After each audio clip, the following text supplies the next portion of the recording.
देश के लगभग हर हिस्से में उत्सव का माहौल था। हर तरफ एक ही शब्द, एक ही नारा, जय श्री राम गूंज रहा था। राम मंदिर में अलग अलग गतिविधियां हो रही थीं। ऐसे में अचानक रामलला की प्राण प्रतिष्ठा पर ऐसा क्या हुआ कि वहां मौजूद बड़ी बड़ी हस्तियां भी हैरान रह गई। जब से अयोध्या सुनवाई का फैसला आया है, तब से एक से बढ़कर एक अच्छे अच्छे काम हो रहे हैं और अयोध्या नगरी में शुभ संकेत मिल रहे हैं। जब से अयोध्या में निर्माण का काम शुरू हुआ, सभी देवी देवता कोई न कोई बहाने से कोई न कोई स्वरूप धारण करके अयोध्या की पवित्र भूमि पर, रामलला की पावन भूमि पर अपना आगमन कर रहे हैं। लेकिन सबसे ज्यादा हैरान कर देने वाली बात तो यह है कि जब रामलला के प्राण प्रतिष्ठा का शुभ काम चल रहा था, तो वहां ना जाने क्यों अचानक से और पता नहीं कहां से आकर एक छोटा सा वानर रामलला की मूर्ति के चरणों में बैठ गया और प्रभु श्री राम की मूर्ति को एकटक निहारने लगा। कई अनजान लोगों ने कहा कि अरे ये वानर कहां से आ गया, भगाओ इसको। पर वहां मौजूद किसी संत ने कहा, रुको, हिम्मत भी मत करना, ये कोई साधारण वानर नहीं है। ये साक्षात वीर बलि श्री हनुमान है, जो त्रेता युग में भी अपने प्रभु श्री राम के बिना नहीं रह पाते थे। भला वो अब कैसे रह पाएंगे? अपने प्रभु के बिना ये नहीं रह सकते। ये अपने प्रभु के दर्शन के लिए आए हैं। तो ये सुनकर वहां मौजूद सब लोग हक्के बक्के रह गए और उन्हें नहीं समझ में आ रहा था कि यह सब क्या हो रहा है।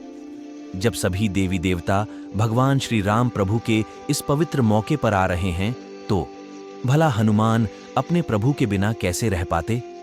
और इतना ही नहीं, वानर कहाँ टिकने वाले होते हैं। लेकिन ये वानर पूरी शांति के साथ जब तक बैठा रहा, तब तक कि प्रभु श्री राम की प्राण प्रतिष्ठा का काम पूरा नहीं हो गया। उस दौरान पूरे समय तक प्रभु श्री राम जी की तरफ एकटक देखता रहा और न जाने क्या क्या बात अपने प्रभु से करता रहा। ऐसे लग रहा था मानो श्री राम प्रभु से शिकायत कर रहा था कि हे प्रभु, आप मुझे त्रेता युग में यूं अकेला छोड़कर क्यों चले गए थे? क्यों मुझ पर इस कलयुग का भार सौंपा?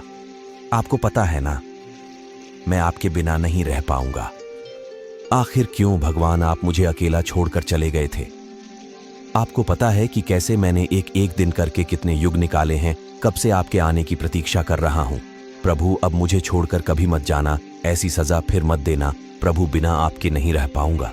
इसके बाद उस नन्हे से वानर स्वरूप हनुमान जी की आंखों से आंसू आने लगे। बस इतना होना था कि अचानक से मानो ऐसे लगा वहां एक पल के अंदर ही लाइट के झोंके में जैसे प्रवेश किया और सीधा प्रभु श्री राम जी की मूर्ति को क्रॉस कर गया। फिर से सब लोगों ने देखा कि ये क्या हो रहा है।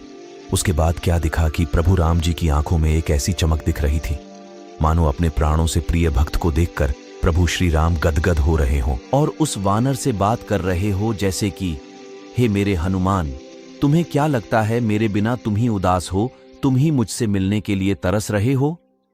अरे नहीं मेरे भरत समान मेरे भाई, मैं भी कितना तड़पा हूं। बिन तुम्हारे ना जाने कैसे रह पाया होगा। बिन तुम्हारे मैं अपनी मर्जी से तुम्हें छोड़कर नहीं गया था। मेरे हनुमान, ये तो विधि का विधान था। जब जानकी सांसारिक परीक्षा देते देते थक गई, कभी अग्नि परीक्षा तो कभी लोगों की परीक्षा देकर, आखिर में हार कर जब वह मुझे छोड़कर धरती में समा गई थी, तो उसके बाद इस धरती से जाने का मेरा भी वक्त आ गया था। इसलिए मैंने किसी बहाने से पहले लक्ष्मण को अयोध्या से नगर निकाला दे दिया। उसके बाद भरत और शत्रुघ्न के साथ मैंने भी सरयू नदी में जाकर जल समाधि ले ली थी। लेकिन हे पवन पुत्र हनुमान, तुम्हारा यहां इस कलयुग में रुकना जरूरी था। कलयुग वो दौर है जहां तुम्हारी जरूरत है, क्योंकि त्रेता युग में जब रावण का संहार करना था तो मुझे तुम्हारी जरूरत पड़ी थी। हे मेरे हनुमान, तुम में वो सामर्थ्य है कि तुम एक दहाड़ से पूरे ब्रह्मांड को हिला सकते हो। तुम जैसा कोई बलवान नहीं है और तुम जैसा कोई दयावान भी नहीं है। हनुमान, तुम गुणवान हो, क्षमावान हो, तुम्हारे जैसा बलवान दूसरा कोई नहीं है।